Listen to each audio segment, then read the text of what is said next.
Bismillahirrahmanirrahim.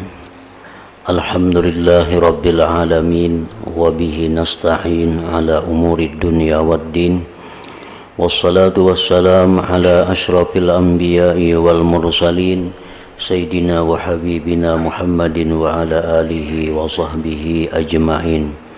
Qala al-musannif al-imam hujjatul Islam Abu Hamid Muhammad bin Muhammad al-Ghazali rahimahullah wa nafa'ana bi ulumih.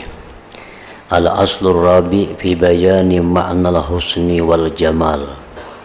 I'lam annal mahbusa fi madhiqil khayalati wal mahsusat rubbama yazunnu annahu la ma'na lil husni wal jamal illa tanasubal khilqati wasyikli wa husnal laun wa kaunal bayadi musharraban bihumrah وامتداد القامة إلى غير ذلك مما يوصف من جمال شخص الإنسان فإن الحسن الأغلب على الخلق حسن الأبصار وأكثر التفاتهم إلى صور الأشخاص فيظن أن ما ليس مبصرا ولا متخيلا ولا متشكلا ولا متلونا مقدر فلا يتصور حسنه wa idza lam yutasawwar husnuhu lam yakun bi idrakihi ladzah falam yakun mahbuba fa hadza khata'un zahir fa innal husna laisa maqsuran ala mudrakatil basar wala ala tanasubil khilqah wa imtizajil bayadi bil humrah ila akhirih. Makna kalam al-imam Al-Ghazali rahimahullah wa nafa'ana bi ulumihi fid dharain.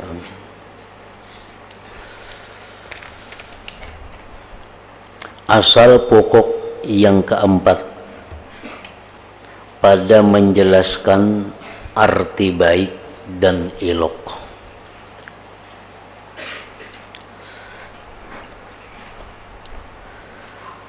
Dalam keterangan yang dahulu disebutkan oleh Imam Al-Ghazali bahwa sesuatu yang elok itu dicintai. Sesuatu yang elok itu adalah lezat. Dan yang lezat itu mahbub, dicintai. Nah, di dalam pokok yang keempat ini Imam Ghazali mengajak kita untuk berpikir tentang penjelasan mengenai sabda Rasulullah sallallahu alaihi wasallam, innallah jamil wa yuhibbul jamal. Sesungguhnya Allah itu adalah elok. Sesungguhnya Allah itu adalah indah. Bagaimana caranya kita mengetahui sehingga kita bisa memutuskan, menetapkan Allah itu indah? Sedangkan Allah kada bisa dilihat dengan mata, perkataannya kada bisa didengar dengan telinga, tetapi disebutkan Allah itu indah. Nah, bagaimana caranya supaya kita bisa merasakan keindahan Allah yang mana tidak bisa dijamah oleh tangan kita, kada bisa dilihat mata kita, perkataannya kada didengar telinga kita. Nah, Imam Ghazali ingin menjelaskan apa yang dimaksud dengan baik dan elok itu. Ketahuilah bahwasanya orang yang dipenjara dalam sempitnya khayalan dan perasaan-perasaan, artinya orang nang pikirannya sempit, orang nang pikirannya terkurung, itu kadang-kadang ia menyangka bahwa tidak ada arti bagi kebaikan dan keelokan melainkan kesesuaian kejadian dan bentuk dan baiknya warna, keadaan putih kemirah-mirahan, sedang tinggi badan, dan lain sebagainya dari apa yang disifatkan dari keelokan bentuk seseorang. Karena sesungguhnya kebaikan yang memperkuat atas makhluk adalah kebaikan pandangan, dan banyaknya berpaling mereka makhluk kepada bentuk-bentuk rupa seseorang, maka ia menyangka bahwa apa yang tidak dapat dilihat, tidak dapat dikhayalkan, apa yang tidak berbentuk dan tidak berwarna itu ditakdirkan, maka tidak terupalah kebagusannya, keindahannya. Dan apabila tidak terupa kebagusannya, keindahannya, niscaya pada mengetahuinya itu tidak ada kelezatan, maka itu tidak dicintai. Ini adalah salah yang jelas. Nah, maksudnya sebagian manusia yang pikirannya terkurung, yang pikirannya sempit,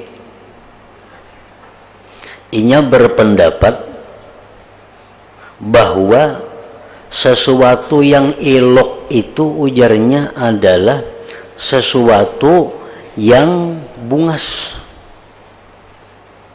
Sesuatu yang elok itu, yang bungas itu ujarnya adalah bentuk yang baik, warnanya putih, tinggi awaknya sedang. Nah, sesuatu nang kadakawa dilihat dengan mata, sesuatu nang kadakawa dikhayalkan, itu kadakawa dipadahakan elok. Bila kadakawa dipadahakan elok, kadakawa dicintai artinya. Karena kita cinta kepada yang elok. Nah, pendapat nang orang ini itu salah. Nang hanya mengatakan bahwa keelokan itu, kebungasan itu hanya pada bentuk rupa. Nah, pendapat ini orang nang sempit pikirannya. Jadi bila ada sesuatu nang kada berbentuk, bila ada sesuatu nang kada kawa dipikirkan, itu ujarnya kada kawa dipadahakan ilok, otomatis kada kawa dicintai. Nah, ini pendapat salah.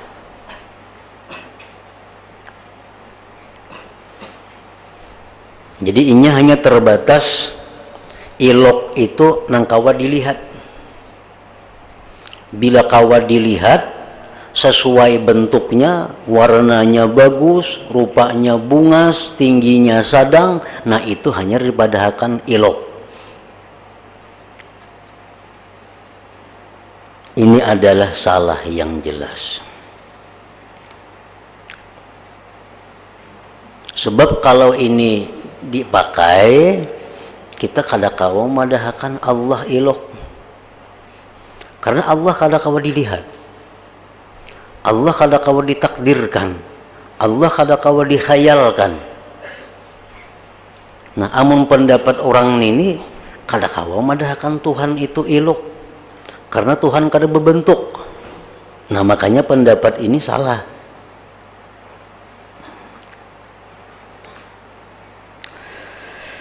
Karena kebagusan atau keindahan itu, ujar Imam Ghazali, tidak terbatas pada yang dapat diketahui oleh pandangan mata. Nangaran ilok itu kada terbatas hanya untuk mata. Dan tidak terbatas pula atas kesesuaian kejadian dan bercampurnya putih dengan merah. Misal bila awak itu putih kemirah-mirahan, kejadian tubuhnya seimbang sesuai, itu hanya dikatakan ilok. Nah, itu kada terbatas itu. Pengertian ilok itu lebih luas. Maka sungguh kami mengatakan, ini adalah tulisan yang bagus. Kita bisa mengatakan, baiknya tulisan ini. Ini adalah suara yang bagus. Baiknya suaranya. Ini adalah kuda yang bagus. Bahkan kami mengatakan ini adalah pakaian yang bagus. Ini wadah yang bagus. Nah, jadi artinya yang bagus-bagus, indah-indah itu bukan hanya terbatas kepada bentuk tubuh manusia. Yang indah, yang elok itu bukan hanya terbatas kepada tubuh manusia. Tetapi tulisan bisa disebut indah. Pakaian bisa disebut indah, bagus. Kuda bisa disebut baik, indah. Maka apakah arti bagi bagusnya suara? Tulisan. Kayak apa garang suara nang bagus nito? Kayak apa tulisan nang bagus itu? Dan hal-hal lainnya, kuda nang bagus tuh macam apa?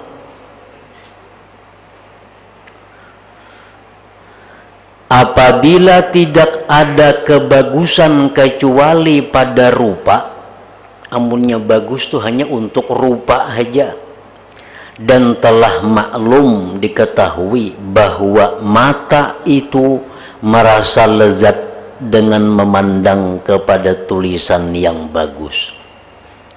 Tulisan tuh bagus, mata nyaman melihat. Telinga merasa lezat mendengarkan bunyi-bunyian yang bagus dan merdu.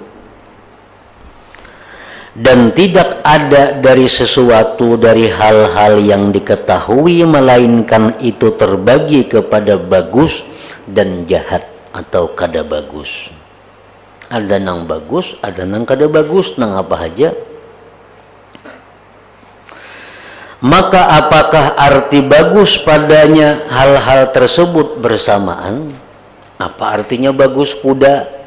Apa artinya bagus pakaian? Apa artinya indah itu suara? Apa artinya itu indah tulisan? Apa artinya itu indah yang ada pada Allah Ta'ala?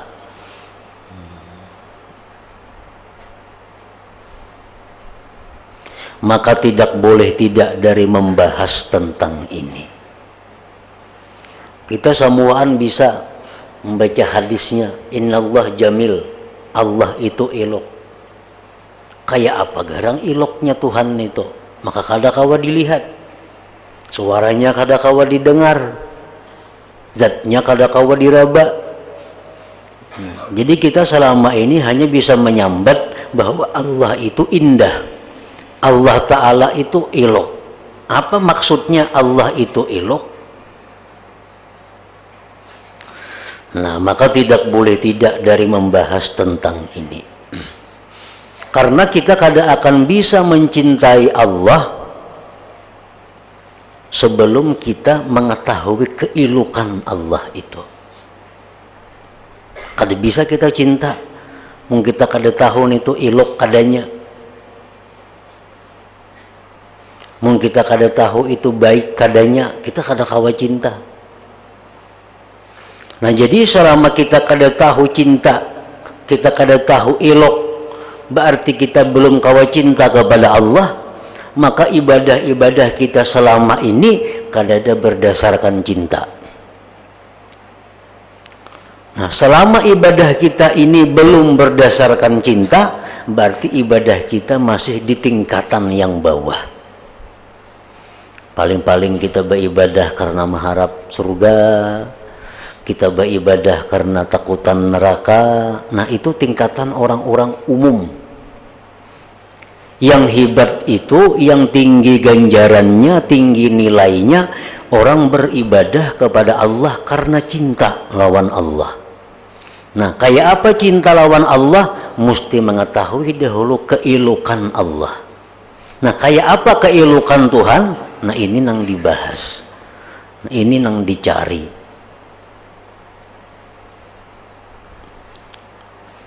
Maka tidak boleh tidak dari membahas tentang itu. dan pembahasan ini akan panjang.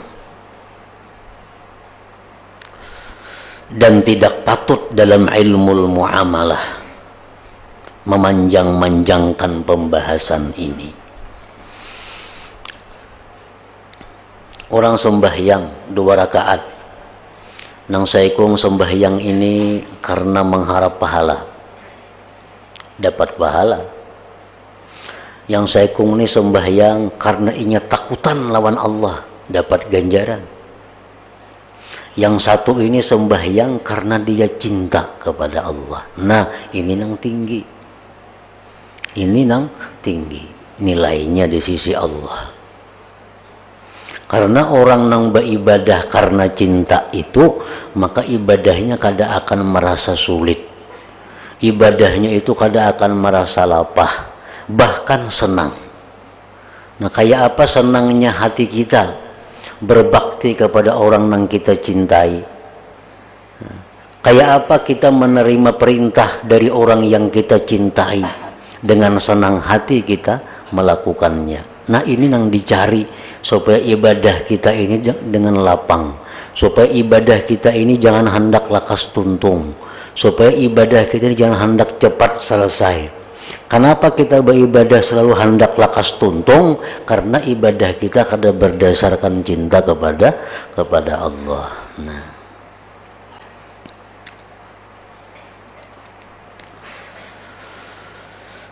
maka kami jelaskan dengan benar, ujar Imam Ghazali, dan kami mengatakan untuk mendapatkan sama dengannya kayak apa Tuhan itu ilok. Nah, itu aja intinya ini. Walaupun ula-ula dahulu sin menerangkan, cuma intinya kayak apa supaya kita ini tahu Tuhan itu ilok sehingga bisa kita cintai. Bahwa setiap sesuatu itu keilukan dan kebagusannya pada mendatangkannya kepada kesempurnaan yang layak padanya dan mungkin baginya. Sesuatu itu dikatakan elok, dikatakan indah apabila kesempurnaan ada pada sesuatu itu. Nah, sesuatu itu dikatakan elok, dikatakan indah apabila kesempurnaan ada pada sesuatu itu. Maka apabila seluruh kesempurnaannya yang mungkin itu datang, maka itu pada penghabisan keelokan. Apabila kesempurnaan yang datang itu sebagian, maka baginya sebagian dari kebagusan dan keelokan dengan kadar kesempurnaan yang datang padanya. Kalau kesempurnaan itu 100% ada pada diri sesuatu, maka diri sesuatu itu eloknya pun 100%. Kalau kesempurnaan itu datang kepada sesuatu cuma 50%, maka eloknya sesuatu itu pun 50%. Jadi eloknya, bagusnya sesuatu tergantung kesempurnaan yang datang padanya. Misalnya seseorang manusia, kesempurnaan yang layak lawan diri manusia, orangnya putih, kemirah-mirahan, matanya galak, hidungnya mancung, semuaan sempurna. Sifat-sifat kesempurnaan ada pada manusia itu, maka eloknya manusia itu sempurna. Ada lagi nang putih orangnya, ininya bagus, tapi ada tapinya. Nah, kesempurnaannya betapi, kebagusannya pun betapi juga.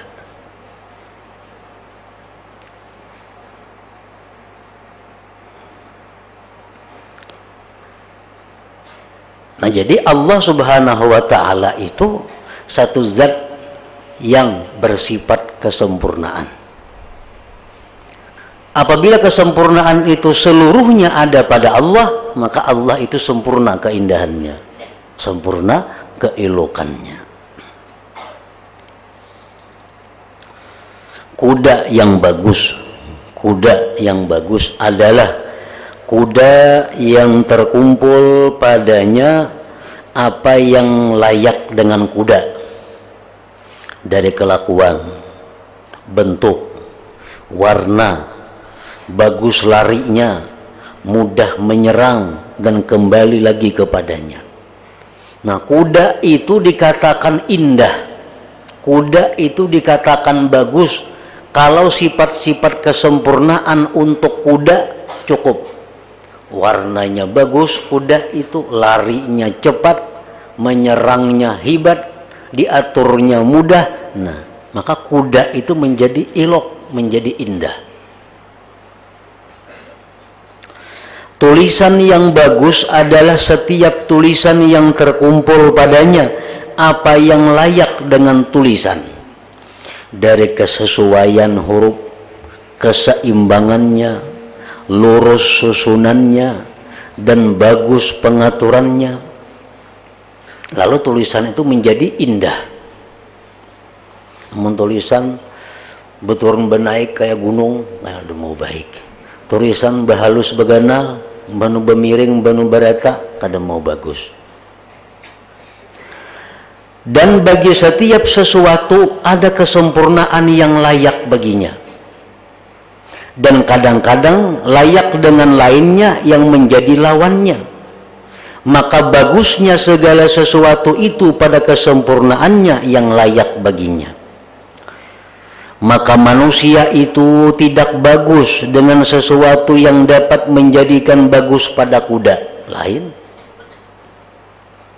Kalau manusia itu dikatakan indah, lain lawan kuda dikatakan indah. Kalau kuda itu dikatakan indah, warnanya mesti warna ini, larinya cepat, itu untuk kuda. Kalau untuk manusia apa? Lain lagi. Dan tulisan tidak bagus dengan sesuatu yang dapat menjadikan bagus pada suara, lain. Tulisan yang bagus, kalau ini. Suara yang bagus, kalau ini, lain lawan tulisan. Wadah-wadah tidak bagus, bejana-bejana tidak bagus dengan sesuatu yang dapat menjadikan bagus pada pakaian. Cangkir ini baik bila ini. Lain lawan baju baik, keadaannya lain. Demikian pula hal-hal lainnya. Nah, jadi kuda dikatakan bagus bila macam ini. Manusia dikatakan indah bila macam ini. Pakaian dikatakan indah bila macam ini. Allah Ta'ala dikatakan indah, lain lagi pulang. Nah, karena keadaannya berlainan. Nah, jadi di sini sudah jelas bahwa sesuatu yang indah itu bukan hanya bagian dari mata. Tadi kan orang nang sempit pemikiran tadi nang madahakan bahwa ilok itu nang nyaman dipandang mata. Nah, itu orang nang sempit pikiran. Ternyata banyak nang ilok tapi kada melalui mata. Kayak suara yang indah, nah, itu kan kada melalui mata.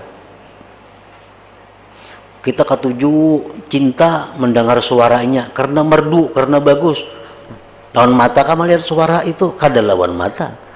Nah, jadi di sini sudah jelas bahwa ilok itu bukan hanya untuk mata, tapi bisa juga untuk telinga.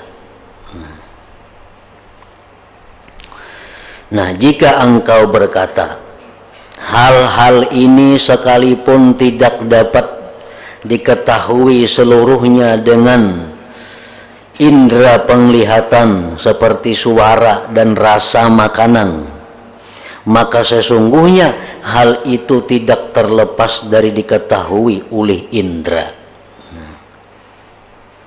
Hal itu dirasakan oleh indera-indera. Bujur suara merdu itu telinga, kan telinga bagian panca indera. Makanan yang lezat, yang cukup ini disebut makanan yang indah, makanan yang bagus, itu lewat panca indera juga lawan rasa. Tapi kalau Allah Ta'ala itu kadakawa dijangkau indera. Kayak apa caranya mengetahui Tuhan itu ilok? Nah,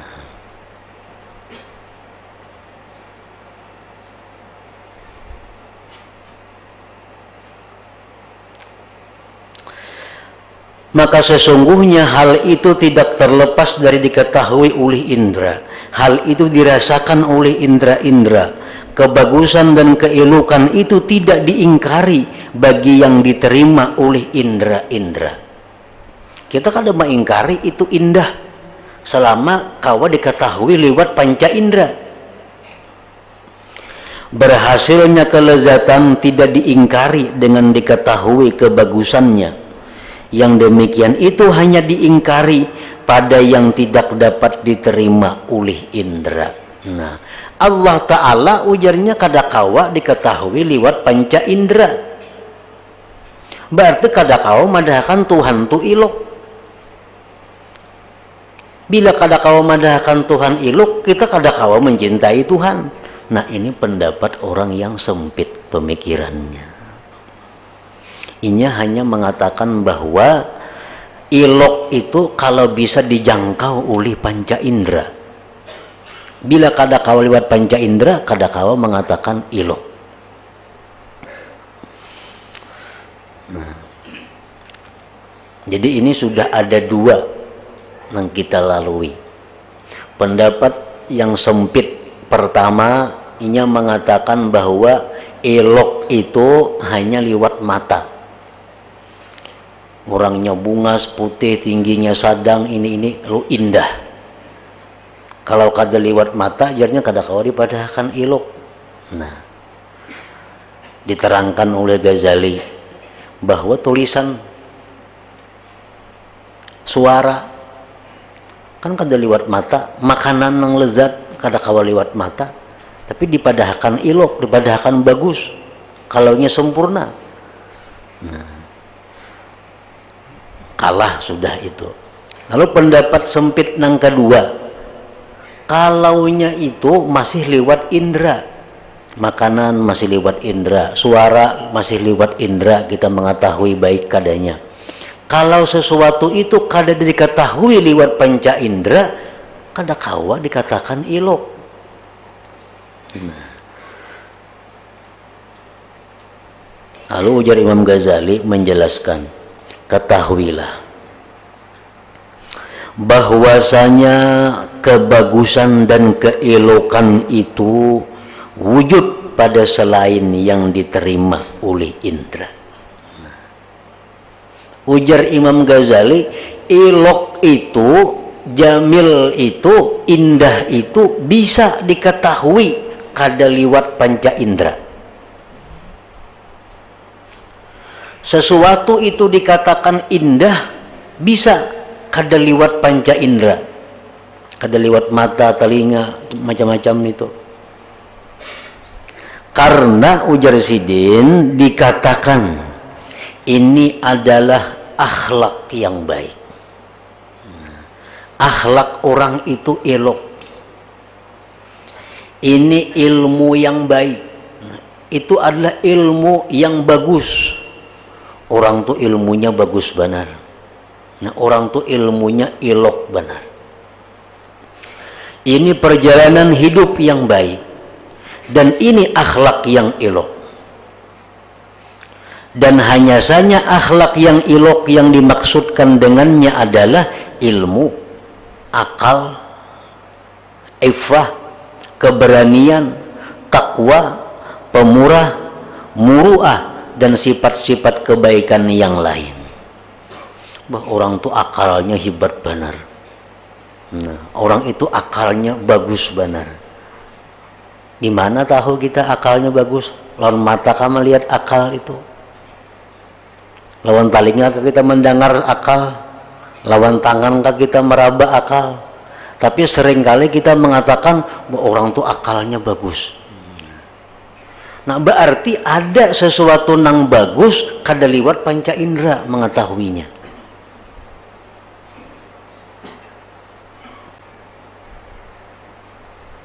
Orang tuh ilmunya bagus. orang itu ilmunya indah, ilmunya hebat. Di mana tahu ilmunya itu bagus? Kawa dijapai kah ilmu itu? Kawa dilihat kah ilmu itu? Kawa didengar kah ilmu itu? Tapi kita mengatakan ilmu orang itu bagus. Nah, berarti ada sesuatu yang bagus tanpa melalui panca indera. Nah, semakin parak sudah lawan Allah Ta'ala nih. Semakin parak lawan Allah Ta'ala. Karena kita hendak menyimpulkan bahwa Allah Ta'ala itu ilok. Sedangkan Allah kadang-kala lewat panca indera diketahui. Nah, cara pendekatannya ya macam ini.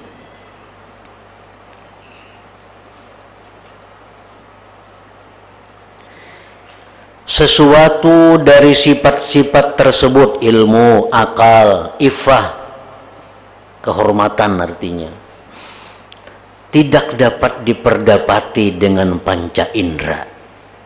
Akan tetapi dapat diketahui dengan nur mata hati batin. Nah, dengan mata hati batin atau seringkali disebut dengan indera keenam. Jadi kalau hendak mengetahui Allah Ta'ala itu indah, Allah Ta'ala itu bagus, jangan lewat panca indera nang 5 ini. Karena panca indera nang 5 ini kepada sesuatu yang berbentuk. Allah kada berbentuk. Untuk mengetahui bagaimana indahnya Allah, jangan menggunakan mata telinga ini, tapi gunakan mata hati. Nah, gunakan mata hati. Akan tetapi dapat diketahui dengan nur mata hati batin. Semua sifat-sifat ilok ini dicintai. Ilmu, akal, ifah, keberanian, takwa. Nah, itu dicintai. Orang yang bersifat dengan sifat-sifat tersebut juga dicintai. Ilmu nang bagus itu dicintai. Orang nang berisi ilmu nang bagus pun dicintai juga. Otomatis itu sudah. Akal nang indah, akal nang bagus itu dicintai. Orang nang punya akal bagus dicintai juga, otomatis itu.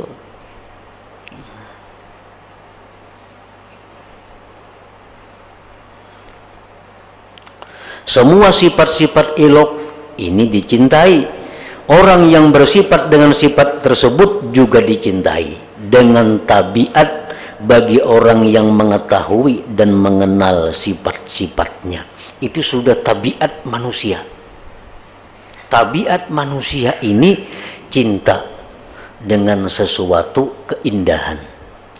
Itu tabiat manusia. Kalau orang kada katuju lawan keindahan, ini kada manusia. Kada manusia. Karena Allah sudah membuat manusia itu punya tabiat suka dengan keindahan.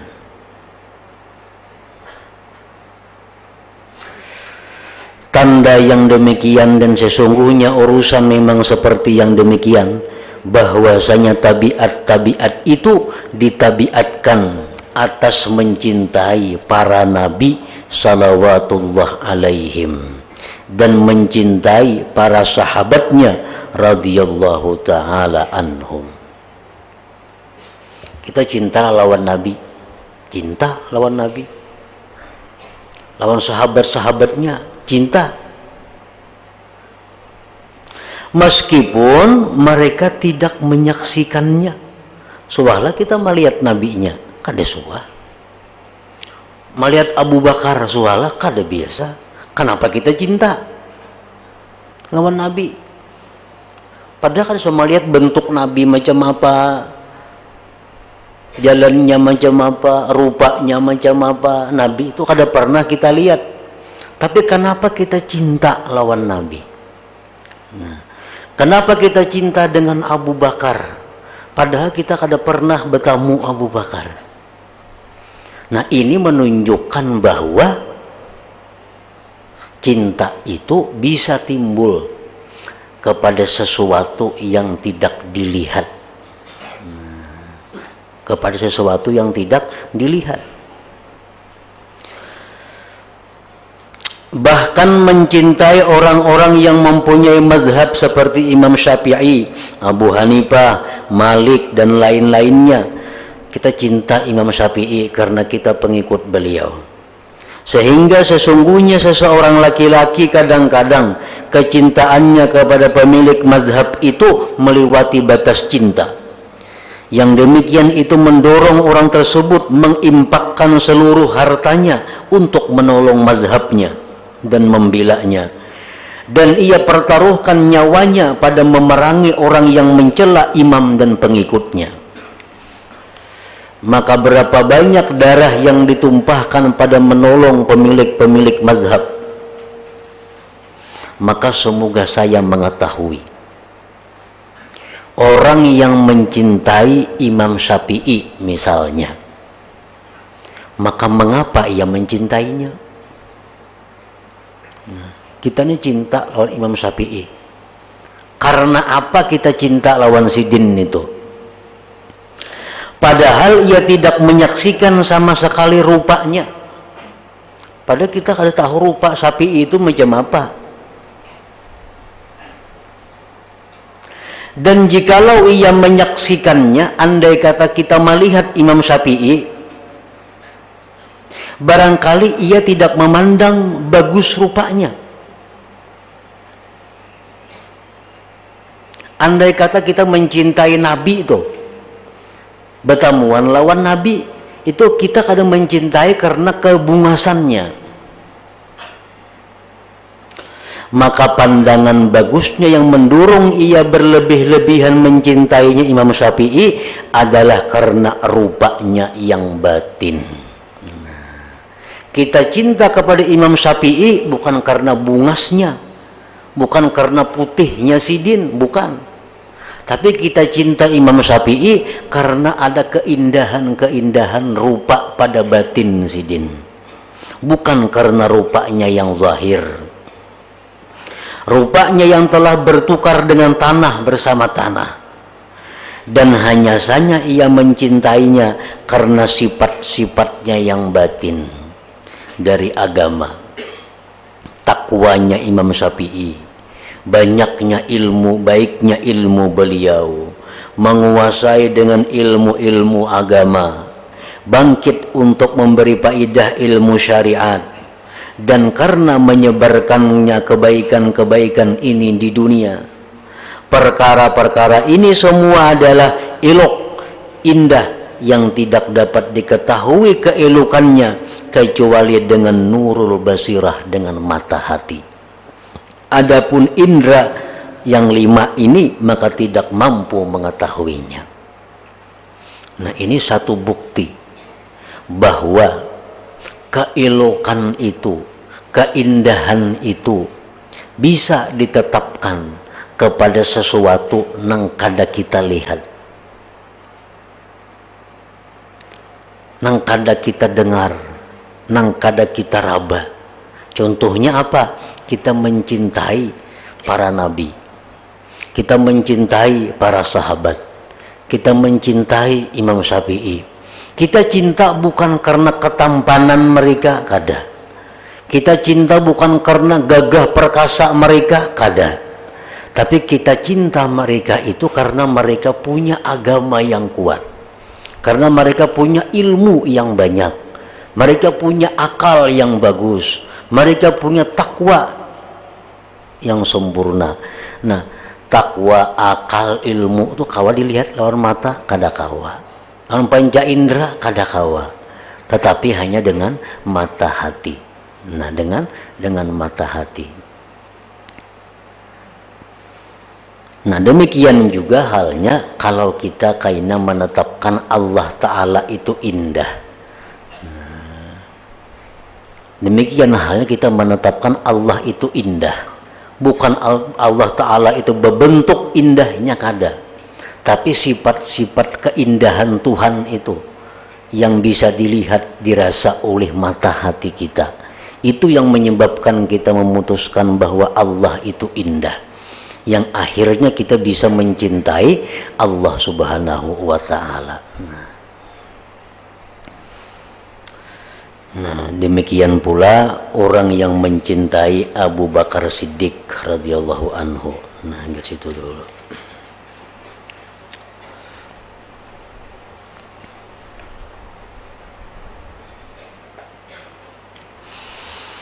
Dal zikri fa'lam annahu la ilaha illallah Muhammadur Rasulullah la ilaha illallah Muhammadur Rasulullah la ilaha illallah Muhammadur Rasulullah la ilaha illallah la ilaha illallah la ilaha illallah la ilaha illallah la ilaha illallah Allahu Allah Allahu Allah Allahu Allah Allahu Allah Allahu Allah Allahu Allah Allahu Allah Allahu Allah Allahu Allah Allahu Allah Allahu Allah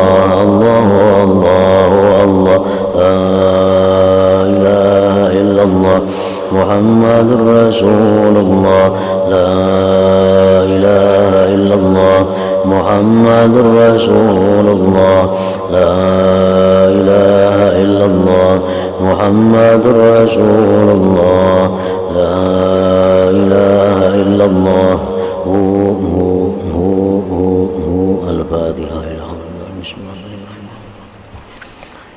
Iyyaka na'budu wa iyyaka nasta'in Shiratal mustaqim shiratal ladzina wa ya ayyuhar rajiun minhu syafa'atan sallu alaihi wa sallimu taslima